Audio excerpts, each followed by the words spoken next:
नमस्ते मेरे भाइयों, कैसे हैं आप सभी लोग।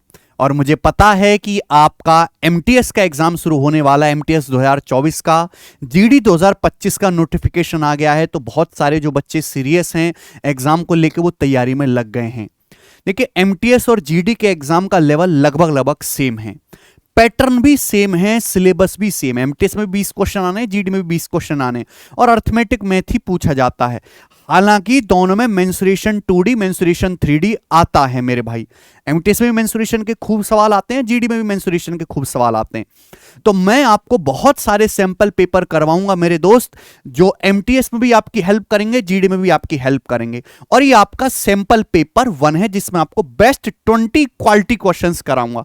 आपको पता है कि बच्चे सबसे ज्यादा यूट्यूब पे हमारे सैंपल पेपर देखते हैं, उनका वॉच टाइम भी बहुत अच्छा आता है, वो उसमें से डायरेक्ट जो है पेपर में सवाल फंसते हैं। और मैं प्रीवियस सर के ही यूनिक सवाल बहुत रिसर्च के साथ जो है मॉक टेस्ट तैयार करके आपके लिए करवाता हूं। ठीक है भाई, तो ये सैंपल पेपर 1 है, शुरू से लेकर आखिर तक देखिएगा। 20 क्वेश्चंस, बहुत कुछ आप नया सीखोगे, बहुत सारे अच्छे अच्छे सवाल आप प्रैक्टिस करोगे। ठीक है, जीडी वाले बच्चों के लिए हमारा जो टेलीग्राम चैनल है उस पे मैंने प्रीवियसर की फ्री पीडीएफ अपलोड करवा रखी है भाई। एसएससी जीडी 2024 की अलग, एसएससी जीडी 2022 की अलग, एसएससी जीडी 2021 की अलग। और ये पीडीएफ हार्ड से इजी क्वेश्चंस के ऑर्डर में, इंग्लिश में अलग, हिंदी में अलग। तो भाई कोई बच्चा अगर बुक नहीं ले सकता हमारी, हालांकि हमारी बुक है अलग से जीडी के लिए, ठीक है, लेकिन अगर कोई बुक बच्चा कोई अफोर्ड नहीं कर पा रहा तो ये पीडीएफ जो है यहां से डाउनलोड कर लो। ठीक है, ऑलरेडी 5-5, 6-6 लाख बच्चे जो है ये ले चुके हैं। और कोई बच्चा अगर अफोर्ड कर पा रहा है तो ये जीडी की जो है हमारी प्रीवियस ईयर की जो क्वेश्चंस के कंपाइलेशन की बुक्स है हिंदी में, मैथ्स के लिए अलग, रीजनिंग के लिए अलग। लेकिन कोई दिक्कत नहीं, अगर आप नहीं ले पा रहे, ऑलरेडी 5 लाख बच्चों ने तो डाउनलोड करके पढ़ ही रहे हैं इससे सॉल्व करके। ठीक है, तो आप इनको जरूर डाउनलोड कर लेगा, सभी बच्चों के लिए फ्री है। आइए शुरू करते हैं मेरे दोस्तों क्वेश्चन नंबर 1 से। मैंने सवाल का सोर्स भी लिखा है, कब आया था, ये एसएससी एमटीएस 2022 के पेपर में आया है। बनाइए, अनिल कुमार रजत को कोई वस्तु 25% लॉस पर 15,000 रुपए में बेचता है। रजत इसे डेविड को उस कीमत पर बेचता है जिससे अनिल कुमार को 5% प्रॉफिट होता। रजत का प्रॉफिट परसेंटेज ज्ञात करें। देखिए, सवाल में अगर आपसे परसेंटेज में पूछा है तो इस 15,000 रुपए की क्या जरूरत है। अगर आप इस सवाल को देखो मेरे भाई, तो अनिल कुमार ने एक वस्तु बेची रजत को, और रजत ने वो वस्तु बेची आगे किसको, डेविड को। ऐसी हो रहा है, आप बोलोगे हाँ जी सर। अनिल कुमार रजत को कोई वस्तु 25% लॉस पर बेचता है, यानी कि अनिल कुमार अगर कोई वस्तु 100 रुपए की खरीद के लाया है तो 25% लॉस पर, 100 से 25% लॉस हो गया 25 का, यानी कि रजत को कितने में बेच दी, 75 में। 100 पे 25 का लॉस हो गया, रजत को बेच दी 75 में, यानी कि रजत ने वस्तु 75 में खरीदी। जो अनिल का सेलिंग प्राइस है वो रजत के लिए कॉस्ट प्राइस है। अब रजत इसे जो है डेविड को बेचता है, रजत डेविड को उस कीमत पर बेचता है जिससे अनिल को 5% का लाभ होता। यह रजत डेविड को वस्तु उस कीमत पर बेचता है जिससे अनिल को 5% लाभ होता। बताओ, अनिल ने वस्तु 100 रुपए की खरीदी है, 100 पे अगर 5% का प्रॉफिट कमाना है तो डेविड को कितने में बेचनी पड़ेगी, 105 में। यानी कि रजत ने वस्तु 75 की खरीद के डेविड को 105 में बेच दी। रजत ने वस्तु 75 की खरीद के डेविड को 105 में बेच दी। रजत का प्रॉफिट परसेंटेज क्या होगा, रेशियो ले लीजिए। 15 से चला जाएगा, 15 से जाएगा ना, 15 पंजे 75 और ये 15 सत्ते 105, यानी कि रजत ने 5 का सामान 7 में बिक दिया। तो प्रॉफिट कितना हो बेटा, 2/5। 1/5 होता है 20%, 2/5 होता है 40%। तो रजत को 40% का प्रॉफिट हुआ है मेरे भाई, और बी ऑप्शन इसका आंसर है। अच्छा सवाल था। मेरा मकसद मुश्किल सवाल कराना नहीं है, मेरा मकसद है एग्जाम ओरिएंटेड सवाल कराना, एग्जाम ओरिएंटेड अप्रोच के साथ। इसकी अच्छी अप्रोच है, बेस्ट अप्रोच है। ठीक है जी, आइए सवाल नंबर 2 देखिए। यह सवाल भी एमटीएस 2022 के पेपर का। अब आपने कहां सॉल्व किए होंगे ऐसे सवाल, नहीं किए होंगे, क्योंकि एमटीएस का बेटा साल में होता है कम से कम 50 से ज्यादा शिफ्ट में पेपर। 1200 सवाल आते हैं हर साल एमटीएस के। 1200 सवाल लगाना किसके बस की बात है भैया। लेकिन 1200 में से अगर मैं अच्छे आपको 150-200 सवाल निकाल के करवा दूं मॉक टेस्ट में, तो कितना फायदा होगा आपका। सवाल नंबर 2 है कंपाउंड इंटरेस्ट चैप्टर से। बोला है कोई धनराशि चक्रवृद्धि ब्याज की दर पर 5 साल में 2.5 गुना हो जाती है। यह धनराशि समान ब्याज की दर पर कितने साल में 6 सही 1/4 गुना हो जाएगी? सवाल में बोला है कोई धनराशि 5 साल में 2.5 गुना हो जाती है चक्रवृद्धि ब्याज की दर पे। कितने गुना हो जाती है? 2.5 गुना। यानी कि पैसा 2.5 गुना हो गया, 2.5 गुना आपका पैसा हो जाए, कोई धनराशि 2.5 गुना हो जाते कितने साल में? 5 साल में। 5 साल में पूछा है उस समान ब्याज की दर पे, समान ब्याज की दर से यह धनराशि 6 सही 1/4 गुना कितने में हो जाएगी? भाई 6 से 1/4 का मतलब क्या होता है? 1/4 होता है 0.25, यानी कि 2.5 गुना हो जाती है 5 साल में। तो 6.25 गुना होने में कितना साल लगेगा? बेटा ये जो 6.25 है क्या ये 2.5 का स्क्वायर ही तो है। चक्रवृद्धि ब्याज का बड़ा सिंपल सा नियम है कि अगर आपका पैसा 5 साल में 2.5 गुना हो रहा है, अगर आपका पैसा 5 साल में 2.5 गुना हो रहा है तो अगले 5 साल में और 2.5 गुना होगा। तो यानी कि मेरे दोस्तों 2.5 गुणा 2.5 ही कितना होता है? 25 का स्क्वायर 6.25, यानी कि 10 साल में 6.25 कुछ और नहीं है मेरे दोस्तों, 2.5 का स्क्वायर ही है। स्क्वायर अगर 2.5 गुना होने में 5 साल लग रहे हैं तो 2.5 गुणा 2.5 दो बार होने में 10 साल लगेंगे। 5 और 5 10 साल का समय लगेगा। भाई बताओ कितना प्यारा सवाल। 10 ईयर इस सवाल का आंसर है डी ऑप्शन, ठीक है। 2.5 साल में आपका पैसा 5 गुना हो रहा है तो 2.5 का स्क्वायर होने में 5 साल प्लस 5 साल 10 साल लगेंगे। अच्छा क्वेश्चन है, सभी बच्चे समझे होंगे। आगे देखेंगे सवाल। सवाल फिर से एमटीएस, मैंने आज के उसमें एमटीएस 2022 के ही क्वेश्चंस लिए हैं ज्यादातर। बनाइए। कोई आदमी अपने डेस्टिनेशन पर 32 मिनट की देरी से पहुंचता है अगर उसकी स्पीड 6 किलोमीटर पर आवर है। अगर कोई आदमी 6 किलोमीटर पर आवर की स्पीड से चलता है तो 32 मिनट की देरी से पहुंचता है। वह आदमी अपने डेस्टिनेशन पर 18 मिनट पहले पहुंचता है। अगर वो आदमी 18 मिनट पहले पहुंच जाएगा अगर उसकी स्पीड 7 किलोमीटर पर आवर है। यानी कि 6 किलोमीटर पर आवर की स्पीड से आप चलोगे तो 32 मिनट देरी से पहुंचोगे अपने डेस्टिनेशन पर।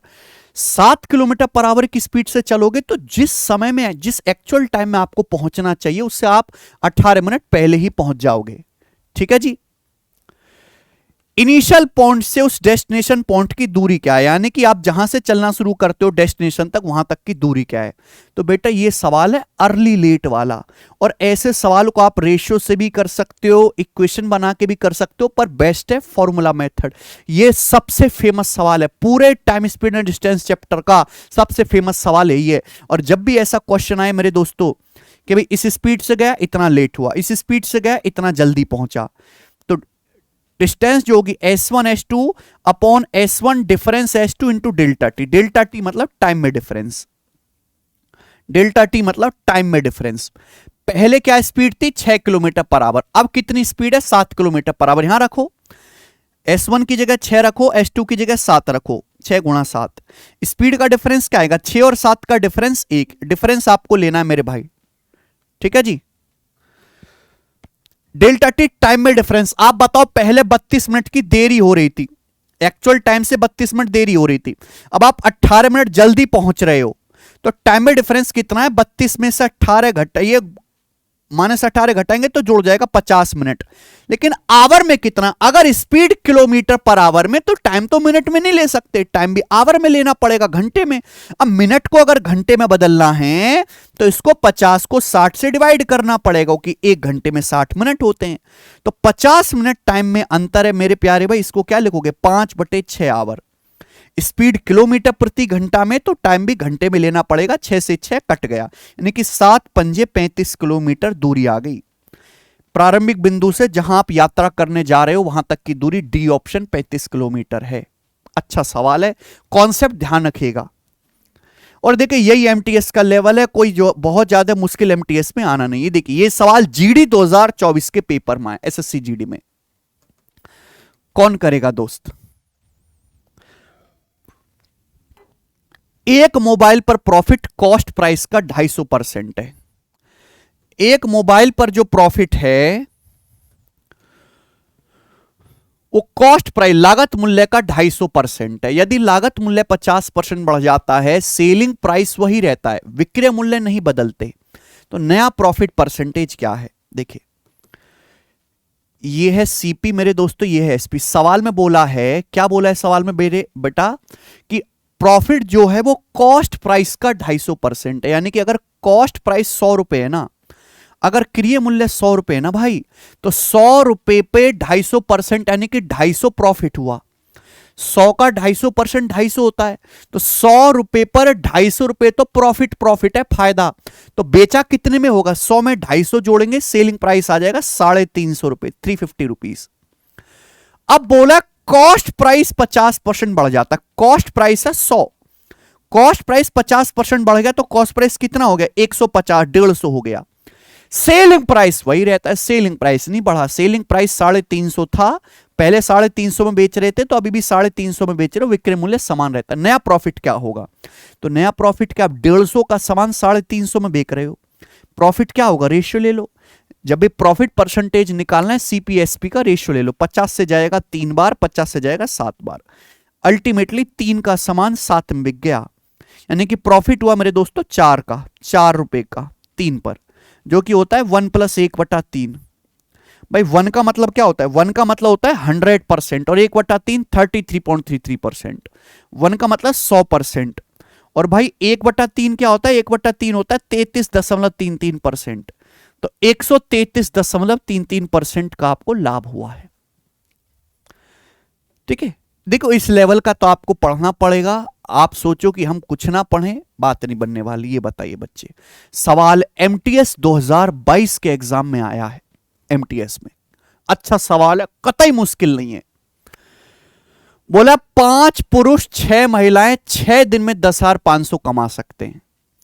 8 पुरुष 12 महिलाएं 8 दिन में 24,800 रुपए कमा सकते हैं। 7 पुरुष 10 महिलाएं कितने दिन में 26,500 रुपए कमाएंगे। देखो जब भी ऐसा सवाल देखते हैं बच्चे ना, एक्स वाई मान के इक्वेशन सॉल्व करते हैं। यहां पे 2 इक्वेशन ही तो हैं कि 5 पुरुष 6 महिलाएं 6 दिन में 10,500 कमाते हैं, ये पहली समीकरण है। ये दूसरी समीकरण है भाई कि 8 पुरुष, ये दूसरी इक्वेशन है कि 8 पुरुष और 12 महिलाएं 8 दिन में 24,800 कमा सकते हैं। तो क्या मैं यहां से एक आदमी और एक महिला की एक दिन की कमाई नहीं निकाल सकता, है ना। बच्चे क्या करते, माना एक आदमी की कमाई एक्स है, एक औरत की कमाई वाई है, यही सबसे बड़ी गलती, वो नहीं करना बच्चे आपको। ठीक है, आपको क्या करना है, एक्स वाई नहीं माने, यहां लिखो आदमी, यहां लिखो औरत, मैन वुमेन। पहली क्वेश्चन क्या है, अगर 5 आदमी हैं और 6 औरतें, तो 6 दिन में 10,500 कमाते हैं। अगर 6 दिन में 10,500 कमा रहे हैं 6 दिन में, तो एक दिन में कितना कमा रहे हैं बटे 6, तो कितना आएगा, 6 कम 6, 4 6 7 42 और 3 6 5 1750 रुपए। यानी कि 5 आदमी 6 महिलाएं एक दिन में 1750 कमाते हैं। ये देखिए, 8 पुरुष 12 महिलाएं 8 दिन में 24,000 कमाते हैं। 8 पुरुष 12 महिलाएं कितने दिन में, 8 दिन में 24,800 कमाते हैं। कितने दिन में भाई, 8 दिन में 24,800। तो एक दिन में कितना कमाते हैं, 8 से भाग दीजिएगा, 3100 रुपए। 24,800 को 8 से भाग देंगे, 8 × 24 8 × 8 3100 रुपए। तो ये 2 इक्वेशन ही हैं, बस एक्स वाई नहीं लिखा। देखो या तो मैन को सेम कर लो या वुमेन को सेम कर लो। मैन को सेम करना मुश्किल है, 5 8 है, लेकिन या 6 12 को सेम करना आसान है भाई। या तो 12 को 6 बना लो या 6 को 12 बना लो। मैं ऐसे कर सकता हूं, अगर मुझे 6 को 12 बनाना है तो इस पूरी इक्वेशन को 2 से गुणा कर दूं, सब मैं 2 से गुणा कर दूं। 2 पंजे 10, 2 छिक्का 12, 2 पंजे 10 हो जाएगा, 2 छिक्का 12 हो जाएगा, और ये 1750 का दुगुना 3500 हो जाएगा, 3500। ऐसे कर सकता हूं। आप बोलोगे हाँ सर बिल्कुल कर सकते हो। देखो औरतों की संख्या दोनों जगह बराबर होगी, 12 12, औरतों की संख्या दोनों जगह बराबर होगी। हमें ध्यान देना है, बस घटा दीजिए, दोनों को घटाओगे तो 10 आदमी में से 8 आदमी घटाओगे 2 आदमी। 2 आदमी मेरे दोस्तों कितना है, यहां डिफरेंस कितना आएगा, 3500 में से 3100 घटाएंगे 400 रुपए। ठीक है बेटा, 12 औरत तो कट गई, 10 में 60 घटेंगे, यानी कि 2 आदमी 400 रुपए कमाते हैं। तो एक आदमी कितना कमाता है एक दिन में, 200 रुपए। एक आदमी एक दिन में 200 रुपए कमाता है, 200 रुपए। क्लियर है। आप बोलोगे हाँ जी सर बिल्कुल सही, यहां तक तो कोई परेशानी नहीं है। अब मुझे निकालना है औरत की। अगर एक आदमी 200 रुपए कमाता है तो 10 आदमी कितना कमाएंगे, 2000 रुपए। 10 आदमी 2000। अगर टोटल 3500 है तो ये 12 औरत कितना कमाएंगी, 1500 रुपए।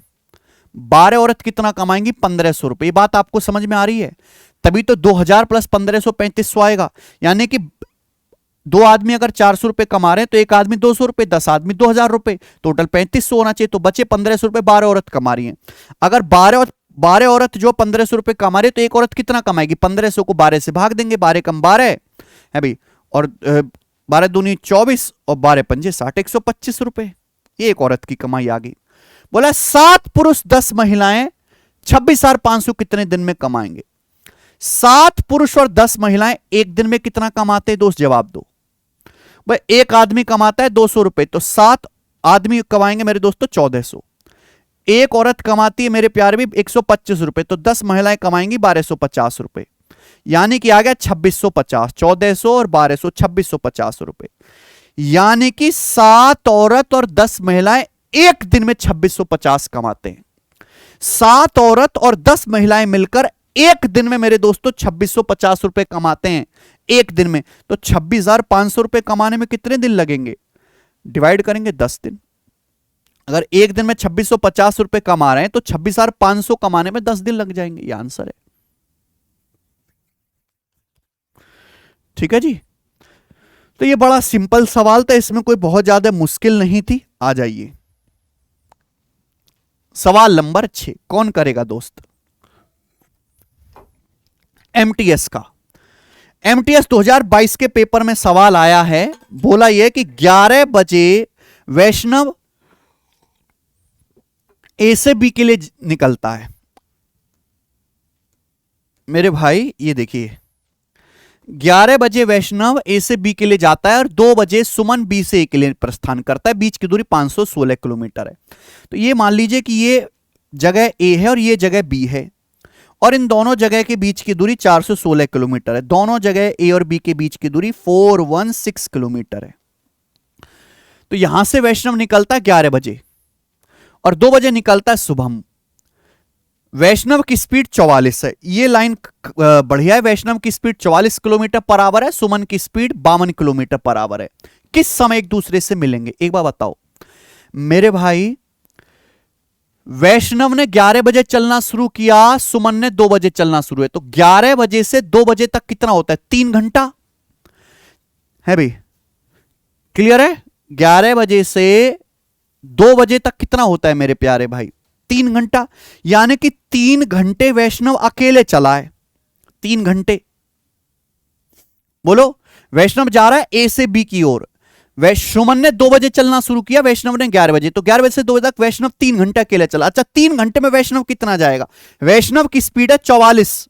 अगर वैष्णव 1 घंटे में 44 किलोमीटर जाता है, 44 किलोमीटर पर आवर, तो 3 घंटे में जाएगा 132 किलोमीटर। 44 से 132, यानी कि ए से वैष्णव ने चलना शुरू किया है और 3 घंटे में 132 किलोमीटर ये चल लेगा। और 132 किलोमीटर चलने के बाद वैष्णव यहां आ जाएगा। वैष्णव यहां आ गया भैया। वैष्णव यहां आ गया। 3 घंटे चलने के बाद वैष्णव यहां आ गया। 3 घंटे चलने के बाद बज गए 2 बज गए। अब 2 बज चुके हैं, है ना। 11 बजे से 2 बजे तक वैष्णव 3 घंटे में 132 किलोमीटर चल के यहां आ गया। जैसे 2 बजे इधर से बी से ए की ओर चलना शुरू कर दिया सुमन ने भी चलना शुरू कर दिया। और सुमन चल रहा है मेरे दोस्तों कितने? 52 की स्पीड से, 52 किलोमीटर पर आवर की स्पीड से। और वैष्णव तो चल ही रहा है 44 किलोमीटर पर आवर की स्पीड से। कितने टाइम के बाद ये दोनों लोग मिलेंगे? अच्छा, दोनों के बीच की दूरी कितनी बची है? अब केवल ये दोनों के बीच की डिस्टेंस कितनी बची? टोटल तो 416 है, 132 है। 416 में से 132 घटाओ, 6 में से 2 गया 4 और 11 में से 3 गया 8, और ये आपका आ जाएगा मेरे दोस्तों 284, 284 आ गया, है ना। 284 किलोमीटर।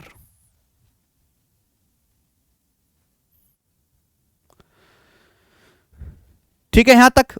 अब बताओ, दोनों के बीच की दूरी 284 किलोमीटर है। वैष्णव और सुमन एक दूसरे की ओर चले, कितने टाइम के बाद मिलेंगे? तो टाइम बराबर डिस्टेंस बटे रिलेटिव स्पीड। दोनों के बीच की दूरी 284 है। अगर दोनों एक दूसरे की ओर चलने को, कि वैष्णव ए से बी जा रहा है बी से, तो रिलेटिव स्पीड होगी S1 प्लस S2, यानी कि 44 प्लस 52 रिलेटिव स्पीड हो जाएगी 96। तो 284 को मेरे दोस्तों जब 96 से डिवाइड करेंगे, ठीक है भाई, तो 44 है और ये आपका 52 है, 4 2 6 5 4 9। तो ये मेरे दोस्तों पूरा पूरा डिवाइड हो नहीं रहा, सॉरी 516 किलोमीटर है इनके बीच की दूरी ना, 516 है, 516 बीच की दूरी है, 516, ठीक है ना। तो 516 में से घटाएंगे तो 384 आएगा भाई, फिर तो ये 384 किलोमीटर आएगा। ओके, तो टाइम बराबर डिस्टेंस 384, बट रिलेटिव स्पीड हो जाएगी 96। बताओ कितनी बार चला जाएगा अभी? 360 और 24 384, 4 बार चला गया पूरा का पूरा, तभी तो कट क्यों नहीं रहा। 4 घंटे आ गया, 4 घंटे के बाद ये लोग मिलेंगे। 2 बजे के बाद, 2 बजे के बाद इनको 4 घंटे लगेगा मिलने में। तो 2 बजे में अगर मैं 4 घंटे जोड़ूंगा तो शाम के 6 बजे दोनों मिल जाएंगे। 2 बजे के बाद अगर मैं 4 घंटे जोड़ूंगा तो शाम के 6 बजे दोनों की मुलाकात होगी। बहुत आसान सवाल है। किसी कंपनी में 75% वर्कर स्किल्ड हैं और बाकी अनस्किल्ड हैं। 84% of skilled labour, 28% of unskilled labour are permanent. अगर टेम्पररी वर्कर 180 हैं तो आपसे पूछा है कंपनी में कितने वर्कर हैं। बहुत बढ़िया सवाल, एमटीएस के पेपर में क्या क्वालिटी क्वेश्चन है। सवाल में बोला है अगर टोटल कंपनी में अस्थायी कर्मचारी जो टेम्पररी वर्कर 180 हैं तो बताओ भैया कंपनी में कुल कितने लोग हैं। सवाल का डाटा बहुत आसान है। जैसे मैंने मान लिया कि कंपनी में टोटल 100 लोग हैं, 100, आप डेविएशन भी लगा सकते हो यहां पर, ऐसी कोई बात नहीं है। मान लीजिए कंपनी में टोटल 100 लोग हैं, 100 में से 75 जो है आपके अनस्किल्ड हैं, 75 नहीं स्किल्ड है ना। 100 में से 75 जो है आपके स्किल्ड हैं, स्किल्ड, और बाकी जो है रिमेनिंग वो अनस्किल्ड है, उनमें कोई स्किल नहीं है, यानी कि 25 लोग अनस्किल्ड हैं। हमें तो टेम्पररी वर्कर पे ध्यान देना है। जब सवाल में बोला है कि मेरे दोस्तों टेम्पररी वर्कर 180 है तो टेम्पररी वर्कर निकालो ना। बोला स्किल वर्कर का 84% परमानेंट है, परमानेंट। अगर 84% परमानेंट है, 100% में से 84% परमानेंट है, यानी कि बाकी का 16% तो टेम्पररी हुआ कि नहीं हुआ। अगर स्किल्ड वर्कर का 84% परमानेंट है तो 100% में से 84 घटाओ, 16% टेम्पररी है। टेम्पररी कितना हुआ मेरे भाई, जवाब दीजिएगा। अब 75 का 16% कितना होता है? 16% होता है जी 4/25, 12, यानी कि 12 जो है आपके स्किल्ड वर्कर टेम्पररी हैं। अब बोला 28% of unskilled worker are permanent. Unskilled worker का 28% परमानेंट है, 100% में से 28 परमानेंट है, तो बाकी का 72% तो टेम्पररी है ना। अब 25 का 72% निकालो या 72 का 25% निकालो, एक ही बात है, 18 आएगा, 18। यानी कि अनस्किल्ड वर्कर में से आपके 18 टेम्पररी हैं। तो टोटल टेम्पररी वर्कर कितने? 12 + 18 30, कुल टेम्पररी वर्कर हैं 30। सवाल के अनुसार कह रहा है 180 टेम्पररी वर्कर हैं, 30 की वैल्यू 180 है, 6 गुना, 6 गुना, तो टोटल वर्कर कितने? 100, 100 की वैल्यू भी 6 गुना होगी, 600, यानी कि टोटल वर्कर 600 हैं। D option. देखो जरूरी नहीं कि आप ऐसे ही करें, यही एक तरीके और भी हैं, पर डाटा आसान है तो 100 मान के करने में कोई बुराई नहीं। और यहां डेविएशन भी लग जाएगा, बच्चे मेरे डेविएशन भी जानते हैं। ये बताइए, फिर से सवाल आ गया प्रॉफिट लॉस का, और एमटीएस का पर्सनल चैप्टर जो है, पर्सनल फेवरेट, वो प्रॉफिट लॉस डिस्काउंट ही है। सबसे ज्यादा एमटीएस और जीडी में किसी चैप्टर से सवाल आते हैं तो प्रॉफिट लॉस डिस्काउंट से ही आते हैं, ध्यान रखिएगा। कोई आदमी 2 टीवी सेट प्रत्येक 7200 में बेचता है। एक आदमी ने 2 टीवी सेट बेचे, दोनों में से हर एक को 7200 में बेचा, यानी कि सेम सेलिंग प्राइस पर बेचा। 2 टीवी सेट दोनों को सेम सेलिंग प्राइस पर बेचा, उसे ना तो प्रॉफिट होता है ना ही लॉस होता है। 2 टीवी सेट बेचे, दोनों को 7200 में, पहला भी 7200 में बेचा, दूसरा भी 7200 में बेचा, दोनों को बेचने से ना कोई प्रॉफिट और ना ही कोई लॉस हुआ। अगर एक टीवी सेट पर 12.5% का प्रॉफिट है तो दूसरी टीवी सेट को बेचने से हुई हानि बताओ। देखो भाई, ये सीपी है, ये एसपी, 2 टीवी सेट बेचे एक आदमी ने। पहले टीवी सेट पर 12.5% प्रॉफिट है, 12.5% का मतलब हो गया 1/8, 1/8, यानी कि 8 रुपए का टीवी सेट है तो उस पर 1 का प्रॉफिट हुआ है, तो यानी कि बिका कितने में? 9 में। अगर पहला टीवी सेट 9 में बिका है तो दूसरा भी 9 का ही बिका होगा, कि दोनों का सेलिंग प्राइस सेम है। इसकी कोई जरूरत नहीं, बस यहां से देखिएगा दोनों टीवी सेट को सेम दाम पर बेचा है। लाइन खास है कि उसे ना तो प्रॉफिट हो ना ही लॉस हो। इसका मतलब क्या है? इसका मतलब यह है कि एक टीवी सेट पर अगर जितना कमाया है दूसरे पे उतना ही नुकसान हो गया। आप बताओ, मैं एक टीवी पे 1000 रुपए कमा लूं, दूसरे पे 1000 रुपए नुकसान हो जाए तो मेरे को क्या बचा? घंटा कुछ नहीं बचा। अगर पहले टीवी पे 1 रुपए का प्रॉफिट हुआ है तो दूसरी पे 1 रुपए का लॉस हुआ है। 1 रुपए का लॉस होने के बाद 9 में बिका है तो कॉस्ट प्राइस कितना होगा? 10 रुपए रहा होगा। 10 पे 1 का लॉस होगा तभी तो 9 में बिका। तो 10 रुपए पे 1 का लॉस हुआ है, यानी कि कितना आ गया? 10%। 1/10 मतलब 10%। तो दूसरे टीवी सेट पर 10% का लॉस है। D option. ठीक है जी, अच्छा सवाल है और ये डुएबल क्वेश्चन है, डुएबल। आइए मेरे दोस्तों ये बताएंगे। किसी ट्राइंगल का बेस 30% बढ़ जाता है, इसकी हाइट कितने परसेंट बढ़ाई जानी चाहिए कि एरिया 50% बढ़ जाए? बेस 30% बढ़ जाता है, हाइट कितने परसेंट बढ़ानी चाहिए कि एरिया 50% बढ़ जाए? देखो वैसे तो सवाल को करने के तरीके बहुत सारे हैं। अच्छा, ट्राइंगल का एरिया क्या होता है? किसी भी ट्राइंगल का एरिया होता है 1/2 आधार गुणा ऊंचाई, 1/2 बेस गुणा हाइट, ये ट्राइंगल का एरिया होता है। गुणा, और जहां गुणा आएगा मेरे दोस्तों वहां सक्सेसिव आएगा। जहां जहां गुणा वहां वहां सक्सेसिव। यानी कि एरिया जो होता है, ट्राइंगल का जो एरिया है वो बेस और हाइट पर डिपेंड करता है। बेस और हाइट बदलोगे एरिया बदल जाएगा। सवाल बोला है कि बेस 30% बढ़ जाता है, 30%। हाइट कितने परसेंट बढ़ानी चाहिए कि एरिया 50% बढ़ जाए, एरिया 50% बढ़ जाए? मेरे भाई मुझे नहीं पता हाइट कितनी परसेंट बढ़ानी चाहिए। बीच में गुणा आ रहा है बेटा, गुणा। गुणा का मतलब ही सक्सेसिव होता है। देखो दो रास्ते हैं, या तो आप रेशो से करो या 30 और क्वेश्चन मार्क का सक्सेसिव 50 होना चाहिए, ऑप्शन से कर लो। ऑप्शन से भी कर सकते हैं भाई। 30 और क्वेश्चन मार्क का सक्सेसिव 50 होना चाहिए, यही है ना। मुझे नहीं पता हाइट कितने परसेंट बढ़ाएंगे, क्वेश्चन मार्क। 30 और x का सक्सेसिव क्या आएगा? 30 प्लस एक्स प्लस 30 गुणा एक्स बटे 100, यही आएगा बेटा। ये फॉर्मूला होता है। x और y का सक्सेसिव क्या होता है? x plus y plus x y बटे 100, x plus y plus x y बटे 100। ये भी तरीका होता है, हालांकि बच्चे लगाते नहीं, पर ये भी आसान तरीका है। 10 और 3 13 हो जाएगा बेटा, 13/10 क्वेश्चन मार्क, ये उधर पहुंच जाएगा मेरे दोस्तों आपका 20। तो आ जाएगा 200/13। ये 200/13 आ जाएगा मेरे भाई। और 200/13 कितना होता है भाई? 200/13 कितना होता है जल्दी से बताओ? 15 बार जाएगा, 195, 5 बचेगा, 13 चौका 52, लगभग 15.4% आएगा, अप्रोक्स 15.4%। D option. इतना तो लिखने की भी जरूरत नहीं थी, आपको केवल समझाने के लिए लिखा। सक्सेसिव 50 करना है। 30 और हाइट कितने परसेंट बढ़ाई? क्वेश्चन मार्क, उनका सक्सेसिव 50% करिए। एक्स वाई का successive x plus y plus x y बटे 100। अगला सवाल आईसीआर टेक्नीशियन 2023 का भाई।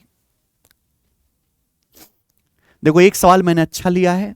आपको पता है दोस्त कि एमटीएस जीडी में मेंसुरेशन एडवांस में और अर्थमेटिक में लाभ हानि इनका दबदबा रहता है। बोला है एक सिलेंडर के आधार की परिधि 62.8 है, एक सिलेंडर के बेस की परिधि 62.8 है, इसका आयतन 8792 है। बेलन का कर्व सरफेस एरिया क्या होगा? पाई 3.14। मेरे भाई आपको पता है बेलन का वॉल्यूम का फॉर्मूला? अगर आपको किसी बेलन का कर्व सरफेस एरिया पता है, उसकी रेडियस पता है, तो डायरेक्ट बेलन का वॉल्यूम निकालोगे। बेलन का वॉल्यूम होता है 1/2 curve surface area into radius, 1/2 curve surface area into radius. आज तक बहुत सारे बच्चों को नहीं पता ये चीजें, है ना। सब लोग मेरे दोस्तों ये फॉर्मूला याद रखते हैं कि सिलेंडर का बेलन का आयतन πr²h। पहले यहां से रेडियस निकालेंगे, फिर हाइट निकालेंगे, हैं उस तरीके से फिर आप जो है कर्व सरफेस एरिया से हाइट निकालेंगे, फिर मेरे वॉल्यूम से हाइट निकालेंगे, फिर कर्व सरफेस एरिया निकालेंगे। क्यों करना? डायरेक्ट रिलेशन होता है बेलन का आयतन बराबर 1/2 curve surface area into r. Curve surface area क्या होता है सिलेंडर का? 2πrh into are. 2 से 2 कट जाएगा, πr²h नहीं हो गया? ये आर की आर में गुणा होकर πr²h नहीं बन गया? तो ये बहुत सारे छोटे छोटे कॉन्सेप्ट हैं। इसको मेरे दोस्तों हमारा जो यूट्यूब चैनल है मैथ्स वंडर इन सेकंड्स, इस पे मैं बताता हूं। अगर आपने चैनल नहीं कर रखा ज्वाइन, तो आप इस चैनल को मेरे दोस्तों सब्सक्राइब करो, डेली रील आएगी, डेली। ठीक है भाई, डेली इस पे शॉर्ट्स आते हैं और ऐसे यूनिक कॉन्सेप्ट, यूनिक सवाल, लेटेस्ट फिक्स टाइप के जो परेशान कर रहे हैं बच्चों को, मैं करवाता हूं डेली। जो है 5 से 6 लाख बच्चे इन वीडियोस को देखते हैं पर डे, कितना बेनिफिट हो रहा है उनको। अब आप कहोगे सर हमें कर्व सरफेस एरिया पूछा है, वॉल्यूम दिया है, हमें रेडियस तो पता ही नहीं, तो रेडियस निकालना पड़ेगा ना। आधार की परिधि किस लिए दी है फिर? सिलेंडर का बेस क्या होता है? सर्कल। सर्कल की परिधि 2 पाई आर, सर्कल की परिधि 2 पाई आर, पाई का मतलब यहां 3.14 है, 2 पाई आर, और ये कितना आ जाएगा बेटा? 62.8। ये आ गया। सिलेंडर का बेस सर्कल होता है, सर्कल की परिधि 2 पाई आर, ये गुणा करो 6.28, 6.28 से 62.8 10 गुना है, तो यानी कि सिलेंडर के बेस की रेडियस 10 आ गई, खत्म। वॉल्यूम क्या है सिलेंडर का? सिलेंडर का वॉल्यूम है 8792, ये आयतन है, बराबर 1/2। कर्व सरफेस एरिया आपको सिलेंडर का निकालना है और सिलेंडर के बेस की जो रेडियस है वो 10 है, खत्म हो गया। 8792 का दुगना करो भाई, 2 दूनी 4, 2 नाम 18 का 8, हासिल 1, 2 सत्ते 14, 15 का 5, 2 अट्ठे 16, 1 17, ये आ जाएगा क्या? ये आएगा क्या? और मेरे दोस्तों 10 से भाग भी होगा तो 1758.4 आपका कर्व सरफेस एरिया आ गया, कर्व सरफेस एरिया, खत्म। 1758.4 सिलेंडर का कर्व सरफेस एरिया है, बी ऑप्शन।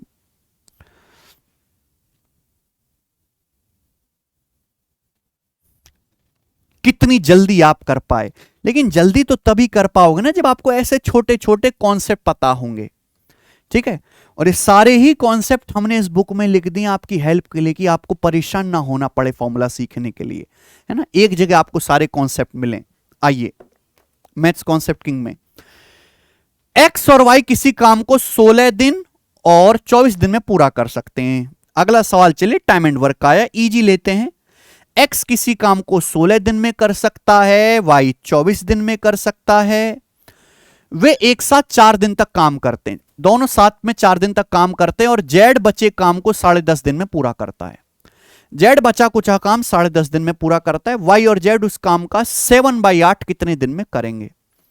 तो पहले टोटल काम तो मानो भाई, 16 और 24 दोनों से कटने वाला नंबर 48 आ गया। ये मैंने टोटल वर्क मान लिया कि माना टोटल वर्क 48 है, तो x 48 कुर्सी बनाता है 16 दिन में, एक दिन में कितनी बनाएगा? 3। ये x की एफिशिएंसी आ गई।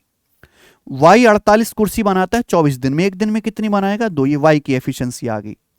अब बोला ये z, वे एक साथ 4 दिन तक काम करते, 4 दिन में कितना काम करेंगे? x और y एक दिन में 3 और 2 5 कुर्सी बनाते हैं, x और y एक दिन में 5 कुर्सी बनाते हैं, तो 4 दिन में कितनी कुर्सी बना लेंगे जी? 20 कुर्सी बना लेंगे। दोनों मिलकर एक दिन में x 3 बनाता है, y 2 5 बनाते, 4 दिन में 20 बना लेंगे, तो बचा काम कितना? 28 काम बचा, ये काम बचा। अब बोला इस बचे काम को जेड 10.5 दिन में करता है, 10.5 दिन में। अगर इस बचे काम को जेड 10.5 दिन में करता है तो एक दिन में कितना काम करता है जेड? 10.5 का मतलब 10 दूनी 20, 21/2। अगर 28 कुर्सी 10.5 दिन में बनाई है तो एक दिन में कितना बनाई है? 21/2 से डिवाइड करना पड़ेगा, है भाई। तो 7 चौक 28 और 7 21, ये 2 ऊपर जाएगा, 8/3। 2 की तो यहां गुणा हो जाएगी ना, 4 दूनी 8/3, यानी कि जेड की एफिशिएंसी 8/3 आ गई। और ये जो इतनी जो भसड़ दे रखी थी वो केवल इसलिए दे रखी थी कि आप जेड की एफिशिएंसी निकाल पाओ, 8/3। अगर जेड 28 कुर्सी 10.5 दिन में बनाता है तो एक दिन में कितना बनेगा? डिवाइड कर दीजिए, 8/3 आ गया। अब यहां मुझे इससे कोई मतलब नहीं है। बोला वाई और जेड 7/8 भाग कितने दिन में करेंगे? टोटल काम का, टोटल काम है 48। अगर हमें 48 का 7/8 काम करना है तो 48 का 7/8 कितना होता है? 8 छिंग 48, 6 सत्ते 42। तो 42 कुर्सी बनाने में वाई और जेड को कितना समय लगेगा? वाई की एफिशिएंसी 2 है, वाई की एफिशिएंसी 2 है, जेड की एफिशिएंसी 8/3 है। तो दोनों मिलकर एक दिन में कुर्सी बनाएंगे 14/3। अगर दोनों मिलकर वाई और जेड एक दिन में 14/3 कुर्सी बना रहे हैं तो 42 कुर्सी बनाने में कितना समय लगेगा? 14/3 से भाग दीजिए, 14 तिया 42, 3 तिया 9, 9 दिन का समय लगेगा। आंसर है 9 दिन, सी ऑप्शन। अच्छा सवाल, अच्छा डाटा। ओके, सवाल नंबर 11 था, हम लेंगे सवाल नंबर 12। ये क्वेश्चन एमटीएस के पेपर में आया है 2023 में, एमटीएस में बनाइए। Find the amount of 75,000 for 1 year at 16% per annum if the interest is compounded quarterly. बोला अगर 75,000 रुपए इन्वेस्ट किए जाएं, 75,000 रुपए एक साल बाद कितना अमाउंट हो जाएंगे अगर ब्याज की दर 16% है, लेकिन ब्याज क्वार्टरली कंपाउंड होता है, यानी कि हर 3 महीने में कंपाउंड होता है। क्वार्टरली का मतलब 3 महीने में। अमाउंट आपसे पूछा है, अमाउंट कैसे निकलेगा? प्रिंसिपल तो है 75,000, अगर मैं ब्याज निकाल लूं, ब्याज ऐड कर दूं। अब आप मुझे बताओ, अगर समय 1 साल है, 1 साल का मतलब होता है 12 महीने। अगर मेरे पास 1 साल का समय है 12 महीने, तो और मैं क्वार्टरली कंपाउंड कर रहा हूं, तो हर 3 महीने में ब्याज मिलेगा, हर 3 महीने में सक्सेसिव होगा, हर 3 महीने में सक्सेसिव होगा। बताओ बच्चों, अगर ब्याज 1 साल में 16% है, 12 महीने में 16% ब्याज है, तो एक क्वार्टर यानी कि 3 महीने में कितना ब्याज होगा? 3 महीने में ब्याज होगा 4%। हर 3 महीने में आपको 4% ब्याज मिलेगा, हर 3 महीने में, यानी कि 4 का सक्सेसिव। क्लियर है ना बेटा? क्वार्टर का मतलब होता है 1/4 साल। 12 महीने का 1/4 साल आप करोगे तो 3 महीने आता है। 1 साल में 16% ब्याज है, तो क्वार्टर का मतलब 1/4 साल में 4% ब्याज आएगा। तो जो आपको कंपाउंड इंटरेस्ट मिलेगा वो 4 का सक्सेसिव मिलेगा भाई। अब बताओ, ट्री बना लो, कुछ भी बना लो, हमेशा परेशानी रहेगी, हमेशा परेशानी रहेगी। चाहे आप कुछ भी कर लो, कंपाउंड इंटरेस्ट निकालने में बेस्ट तरीका क्या है? ठीक है भाई, देखो यहां पे मैंने ना गोल्डन रेशियो पढ़ा रखा है, ये हमारी कॉन्सेप्ट किंग बुक है, इसमें मैंने कॉन्सेप्ट लिख रखा है कि अगर आपको 4 साल का सीआई निकालना है तो 4-6-4-1 4-6-4-1 4-6-4-1 इस रेशियो का इस्तेमाल करो। कैसे इस्तेमाल करना है? चाहे आपको यहां पे मेरे दोस्तों भाई 4 साइकिल चल रही है ना, 3-3 महीने की 4 साइकिल, 4 साइकिल के लिए जो मैं रेशियो इस्तेमाल करूंगा वो 4-6-4-1 करूंगा। मैं ट्री बनाऊंगा या मैं कोई और तरीका लगाऊंगा, कैलकुलेशन बढ़ेगी। प्रिंसिपल कितना है? 75,000 रुपए। आपने 75,000 रुपीज इन्वेस्ट करे, कुछ नहीं करना, बस 4% निकालते चले जाना है, बस 4% निकालते चले जाना है। 4% की फ्रैक्शन वैल्यू 1/25, 1/25 करते जाना है। 75,000 का 1/25 3,000, 3,000 का 4%, 3,000 का 4% 120, 120 हो गया। 120 का 4% 12 चौक 48, 4.8 हो गया। अब 48 का 4%, 48 चौका 192, 0.192 हो गया। ये आ गया मेरे दोस्तों, समझ में आई बात? क्लियर है? 75,000 का 4% 3,000, 3,000 का 4% 120, 120 का 4% 12 चौक 48, 4.8 का 4% 0.192। देखो ये वैल्यू तो इतनी छोटी होती, इसे इग्नोर कर सकते हो, इनकी सीधी सीधी गुणा करो। 4×3=12,000 प्लस 720, और ये मान के चलिए आपका मेरे दोस्तों ये 5 चौक 20 रुपए आ जाएगा, लगभग ये 20 रुपए आ जाएगा, क्योंकि ऑप्शंस में भी तो कुछ ना कुछ फर्क होगा। 739,777, हाँ ऑप्शंस में भी तो कुछ ना कुछ फर्क होगा। ऐसा नहीं कि आप पूरी एग्जैक्ट कैलकुलेशन करके निकालें, ये अप्रोक्स देख लो। 12,720 और ये आपका लगभग 5 रुपए मान लो ना, 5 × 4 20 आएगा, इसको तो इग्नोर ही करो। तो 12,720 में आप 20 जोड़ेंगे तो 12,740 रुपए लगभग करीब करीब आपको ब्याज मिल गया, 12,740 रुपए अप्रोक्स। यही आया 12,720 और ये लगभग 5 चौका 20, 12,740 रुपए ब्याज मिल गया। तो अमाउंट कितना आएगा? तो आपका प्रिंसिपल है, अब इसमें ब्याज आप ऐड कर दीजिए 12,740, तो कितना आएगा? 87,000, 87,000 आएगा। पहली बात तो 87,740 आएगा, 87,900 है, 87,740 के करीब ये वाला ऑप्शन है, D option, D option answer है।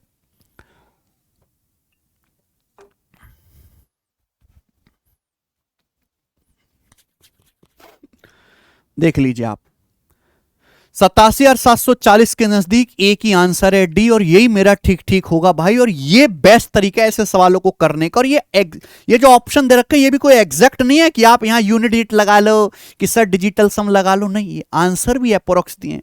आप यहां पे ये सब टेक्नोलॉजी इस्तेमाल करेंगे गड़बड़ हो जाएगा। आइए सवाल नंबर 13, 78 मीटर, 160 मीटर, 178 मीटर भुजा वाले त्रिभुजाकार मैदान का एरिया उस रेक्टेंगल के एरिया के बराबर है जिसकी साइड का रेशियो 13/12 है।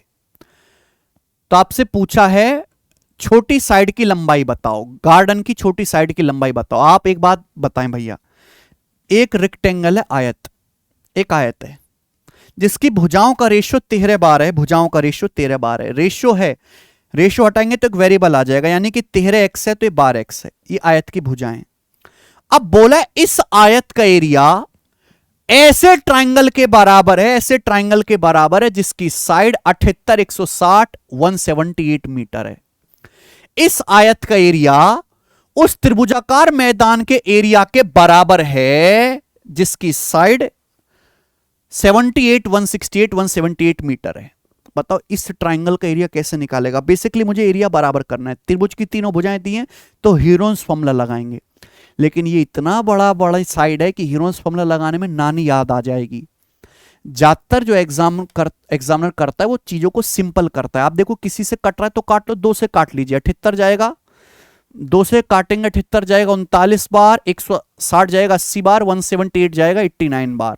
तो मेरे भाई ये तो ट्रिपलेट होता है, 39, 80, 89 ट्रिपलेट होता है। ये अलग बात है कि एमटीएस वाले बच्चों को ट्रिपलेट इतने हैवी याद नहीं है, पर प्रीवियस ईयर में सवाल पूछा है तो मैं क्या करूं, मुझे तो करवाना पड़ेगा ना भाई। अगर किसी ट्राइंगल की साइड 39, 80, 89 है तो राइट एंगल ट्राइंगल होगा।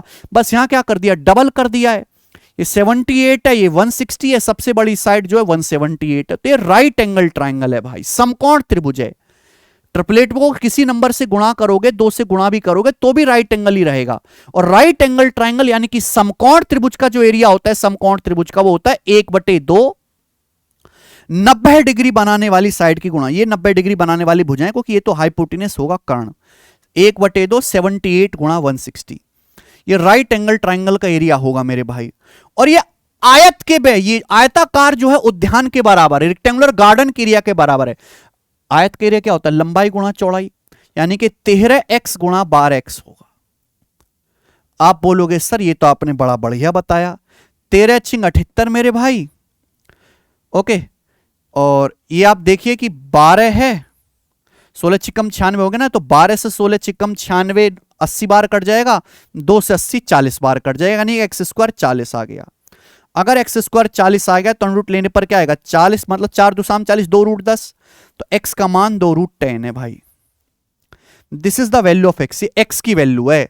आपसे पूछा सबसे छोटी साइड, स्मॉलर साइड आपको बताने, गार्डन की स्मॉलर साइड है 12x, x की वैल्यू 2 रूट 10 यहां रखो, 2 रूट 10 रखेंगे तो 12 दूनी 24 रूट 10, x की जगह 2 रूट 10 रखेंगे तो 12 दूनी 24 root 10 metre, 24 root 10 metre B option. आप देख लीजिए प्रीवियस ईयर में कितना प्यारा सवाल पूछा इन लोगों ने, ठीक है। तो भैया मैंने वो सवाल निकाले जो आपको फंसाएं, जो आपको कहीं परेशान कर पाए, ये बताइएगा। सवाल नंबर 14 है एमटीएस 2022 के एग्जाम का 14वां। A man order 10 physics books and some chemistry book. एक आदमी ने कुछ फिजिक्स की और कुछ 10 फिजिक्स की और कुछ केमिस्ट्री की बुक ऑर्डर करी। केमिस्ट्री बुक का जो प्राइस है वो फिजिक्स बुक से डबल है, the price of chemistry book is twice the price of physics book, यानी कि फिजिक्स बुक अगर 1 रुपए की है तो केमिस्ट्री की बुक 2 रुपए की है, यही है ना। While preparing the bill, bill बनाते समय clerk interchange the number of physics and chemistry book. Bill बनाते समय क्या करा, जो क्लर्क था उसने फिजिक्स और केमिस्ट्री बुक की संख्या जो है वो इंटरचेंज कर दी, यानी कि जितनी फिजिक्स की बुक थी वो केमिस्ट्री की लिख दी, जितनी केमिस्ट्री की थी वो फिजिक्स की लिख दी। इससे बिल का जो हमारा बिल है, बिल का अमाउंट 12.5% घट गया। तो आपसे पूछा है फिजिक्स की बुक और केमिस्ट्री बुक का रेशियो क्या है ओरिजिनल ऑर्डर में। तो भाई फिजिक्स की बुक तो पता है 10, फिजिक्स की कितनी बुक है 10, मुझे नहीं पता केमिस्ट्री की कितनी बुक है, तो मान लिया केमिस्ट्री की बुक है x, बस x निकालना है यहां से, तो ही तो होगा। फिजिक्स और केमिस्ट्री का रेशियो पूछा है ना, हालांकि यहां पे 10 रेशियो x पूछा है आपसे। फिजिक्स की 10 बुक है, केमिस्ट्री की x है, तो ये 10, ये 3 तो आ ही नहीं पाएगा बेटा, 10 को काट के 3 तो आ नहीं सकता, ना ही 4 आ सकता है 10 को काट के। तो मेरे हिसाब से तो आंसर यही रहेगा डी ऑप्शन, 10 को काट के 2 ही आ सकता है। नहीं है तो कर लेते हैं। आप बताओ फिजिक्स की एक बुक फिजिक्स बुक से प्राइस डबल है केमिस्ट्री की बुक का। फिजिक्स की बुक 1 रुपए की, तो 10 फिजिक्स की बुक 10 रुपए की।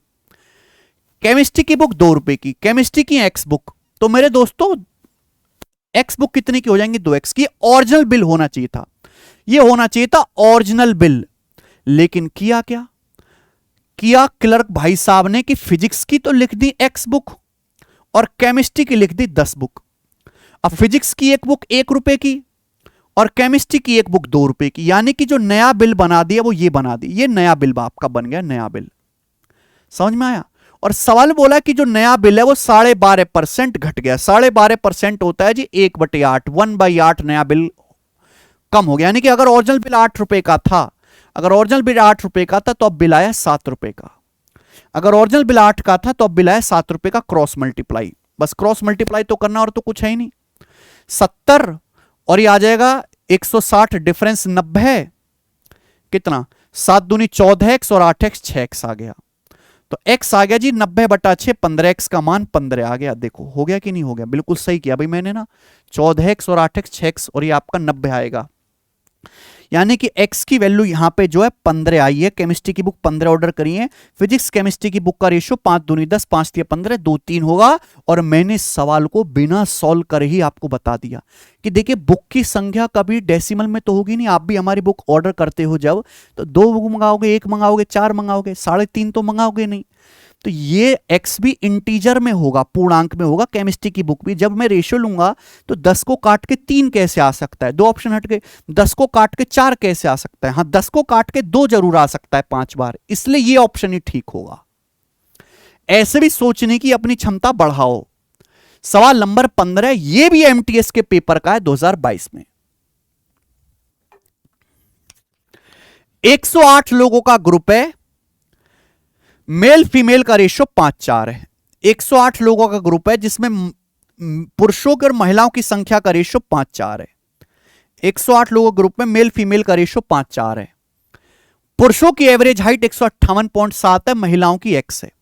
मेल की जो एवरेज हाइट है वो 158.7 सेंटीमीटर है और फीमेल की एवरेज हाइट x सेंटीमीटर है फीमेल की। सवाल में कहा है समूह में सभी व्यक्तियों की एवरेज हाइट 155.5 है।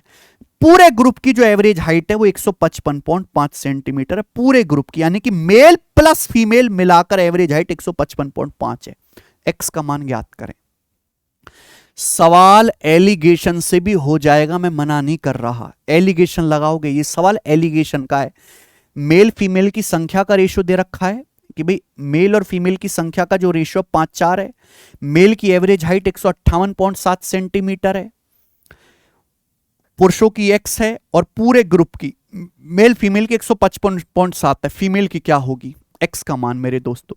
और यहां डेविएशन भी लग जाए। अगर आपने डेविएशन नहीं पढ़ा तो मेरी क्लास जाके देख लीजिए, उसमें मैंने पढ़ाया है।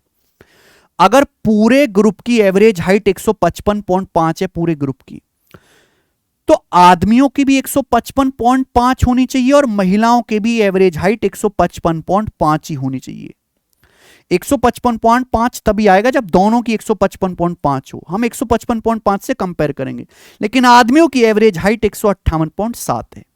155.5 से 158.7 कितना ज्यादा है? 3.2 ज्यादा है। तो 5 पुरुषों की हाइट यहां पे 3.2 ज्यादा है। यहां 5 पुरुषों की जो हाइट है मेरे दोस्तों, 5 पुरुषों की जो हाइट है 3.2 ज्यादा है, तो बैलेंस करने के लिए हम कम कर देंगे। कितनी महिलाओं पर? 4 महिलाओं पर बटे 4। तो 4 अट्ठे 32.8 जाएगा। 5 की 0.8 में गुणा करेंगे 4। 155.5 में से 4 घटाएंगे तो 151.4 आ जाएगा सेंटीमीटर। तो 151.5 आएगा ना, 4 घटाएंगे ना, 151.5 सेंटीमीटर आ जाएगा। ओके, अरे लिख जा भाई। ऑप्शन नंबर यहां से ए करेक्ट है। अच्छा सवाल था मेरे दोस्त। एलिगेशन भी यहां पर लगा सकते हैं, ऐसी कोई परेशानी नहीं है। जब x को 24, 33, 20, 26 में से घटाया जाता है तो संख्या समानुपात में होती हैं। 2x + 1 और 5x - 11 का मीन प्रोपोर्शनल आपसे पूछा है। ये तो भैया कितनी बार हमने सवाल कर लिया। ना जाने कितनी बार। दो संख्याएं ए बी का मीन प्रोपोर्शनल क्या होता है, रूट ए बी, 2x + 1 और 5x - 11 का मीन प्रोपोर्शनल आपको बताना है। तो मीन प्रोपोर्शनल क्या आएगा मेरे प्यारे दोस्तों, ये आएगा ए बी का मीन प्रोपोर्शनल, ये आएगा रूट ए बी। यानी कि अगर ये क्वेश्चन सॉल्व करना है मेरे दोस्त तो आपको यहां से रूट ए बी निकालना है, x की वैल्यू सॉल्व करके निकालनी पड़ेगी। x एक ऐसी संख्या है जिसको 24, 33, 20, 26 इन चारों में से x घटाने पर संख्याएं समानुपात में होंगी। एक तो तरीका है कि आप x अंदाजे से निकालो हिट एंड ट्रायल से, और मेथड से x कैसे निकलेगा। अगर आपको मेथड से x निकालना है मेरे भाई, कंप्लीट मैंने आपको पढ़ा रखा है मैथ्स, गगन प्रताप मैथ्स, आप यूट्यूब चैनल पे जाएंगे मेरे भाई, वहां पे मैंने कंप्लीट प्रोपोर्शन की क्लास एक ले रखी है। उस प्रोपोर्शन की क्लास में है जी, काफी पहले हुई थी ना, ये क्रॉस मल्टीप्लिकेशन मेथड है आपका, प्रोपोर्शन है, कंपाउंड इंटरेस्ट है, साधारण ब्याज है, परसेंटेज है, एलिगेशन है, ये देखिए रेशियो एंड प्रोपोर्शन। इस क्लास में मैंने कंप्लीट प्रोपोर्शन पढ़ा रखा है कैसे, और बेस्ट ट्रिक आपको बता रखी है, जाके देखिएगा। ऑलरेडी लगभग 3.5 लाख बच्चों ने वीडियो देखी है, ठीक है। हिट एंड ट्रायल से तो आप कर ही लोगे कि एक्स का मान 1, 2, 3, 4, 5, 6 रख रख के देखो, लेकिन कब तक रख के देखोगे भाई। एक्स ऐसी संख्या है कि इन चारों में से घटाने पर समानुपात में होगी। तो एक्स का मान कैसे निकलेगा, देखो 24 और 33 का डिफरेंस कितना आएगा, 9। 20 और 26 का डिफरेंस कितना आएगा, 6। 9, 6 का रेशियो कितना आएगा, 3 तिया 9, 3 दूनी 6, 3 तिया 9, 3 दूनी 6 आएगा। आप बोलोगे हाँ जी सर ये आएगा, 3 तिया 9, 3 दूनी 6। एक्स की वैल्यू क्या आएगी बेटा, ऐसे पहले और तीसरे पे ध्यान दो, 2 की 24 में गुणा करेंगे, 24 दूनी 48 और 60, 48 और 60 का डिफरेंस 12। नीचे क्या आएगा, इस रेशियो का डिफरेंस 3 और 2 का डिफरेंस 1, यानी कि एक्स की वैल्यू 12 आ गई। इससे जल्दी आप कोई भी मेथड इस्तेमाल कर लो, एक्स आ ही नहीं सकता। एक्स का मान 12 आ गया, ये 12 आप यहां रखो, 12 दूनी 24, 1 25, 25 का अंडर रूट 5, 12 पंजे 60, 60 में से 11 घटाया 49, 49 का अंडर रूट 7, 5 सत्ते 35 आ गया। यानी कि ये मीन प्रोपोर्शनल आ गया, बात खत्म, आ गया ये। कोई आदमी ए से बी तक 6 की स्पीड से जाता है, फिर बी से ए तक 10 की स्पीड से वापस आता है। ए से बी जाने और वापस बी से ए तक, व्यक्ति द्वारा ए से बी और वापस बी से ए तक जाने में लगने वाले समय का अनुपात क्या है। बहुत बढ़िया सवाल भाई, ये मुझे लगता है आज का मॉक टेस्ट का सैंपल पेपर का सबसे आसान सवाल होगा। कोई आदमी ए से बी तक जाता है 6 की स्पीड से, फिर वापस आ जाता है 10 की स्पीड से। तो आदमी ने डिस्टेंस सेम चली है, ए से बी तक डिस्टेंस सेम है। अगर डिस्टेंस सेम है तो स्पीड टाइम का रेशियो उल्टा होगा। अगर ए से बी तक गया 6 की स्पीड से है, आया 10 की स्पीड से है, तो स्पीड का रेशियो कितना है, 2 तिया 6, 2 पंजे 10, 3 5। तो ए से बी तक जाने में और वापस आने में जो टाइम लगेगा, टाइम का रेशियो उल्टा होगा, 5 3। ये आंसर है, खत्म। अगर स्पीड का रेशियो 3 5 है तो जाने आने में जो टाइम लगेगा, टाइम का रेशियो उल्टा होगा, 5 3। मेरे भाई इस सवाल में कुछ था ही नहीं, ये चित्र वित्र कुछ नहीं बनाना, ये रहा इसका सबसे आसान सवाल था ये। आइए, एक्स किसी काम को 40 घंटे में कर सकता है, वाई एक्स से 25% मोर एफिशिएंट है, जेड वाई से 28% मोर एफिशिएंट है। एक साथ मिलकर एक्स वाई जेड काम कितने घंटे में कर लोगे। तो मेरे भाई इस सवाल में आपको एक्स वाई और जेड की एफिशिएंसी के बारे में बताया है, एफिशिएंसी के बारे में ये तो बताया है। क्या बोला है, बोला ये एक्स किसी काम को 40 घंटे में कर सकता है, वाई की जो एफिशिएंसी है एक्स से 25% ज्यादा है। वाई की एफिशिएंसी एक्स से 25% ज्यादा है, 25% मतलब 1/4। एक्स की एफिशिएंसी अगर 4 है तो वाई की एफिशिएंसी 5 है, 5। अब बोला जेड वाई से 28%, जेड वाई से 28% मोर एफिशिएंट है। जेड की जो एफिशिएंसी है वो वाई से 28% ज्यादा है। देखो या तो आप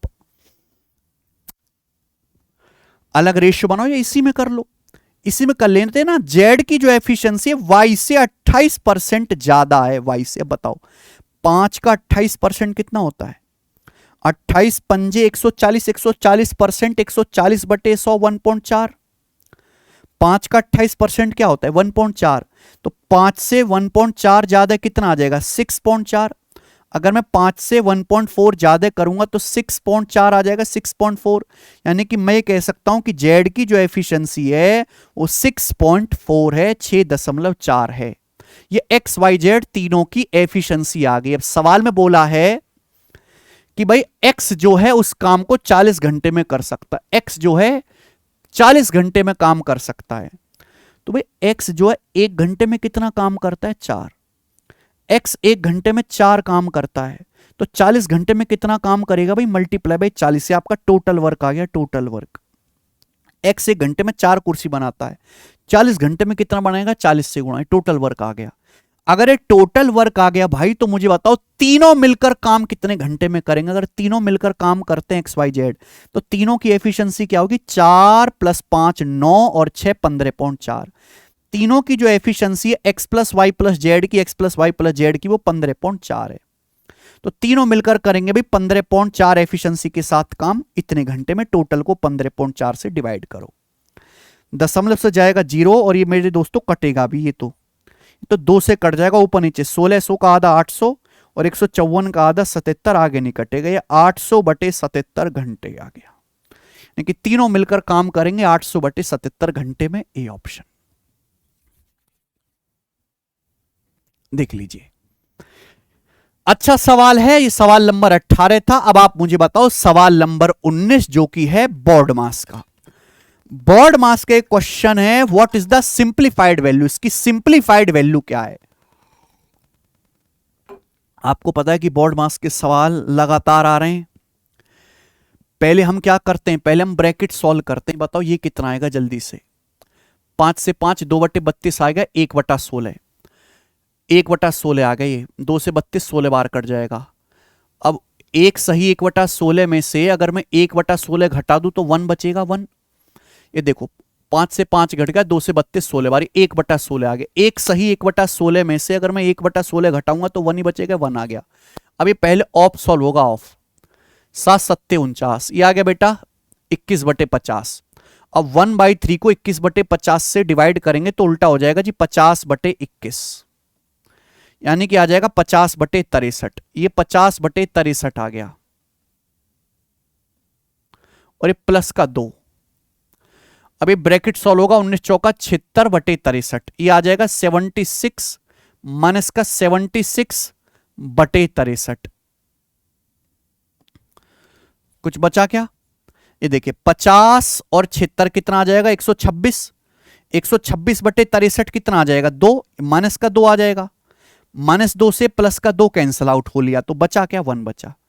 तो अपने आप सिमटता चला जाएगा सवाल, 1 इसका आंसर है, डी ऑप्शन मेरे भाई 1। ठीक है ना।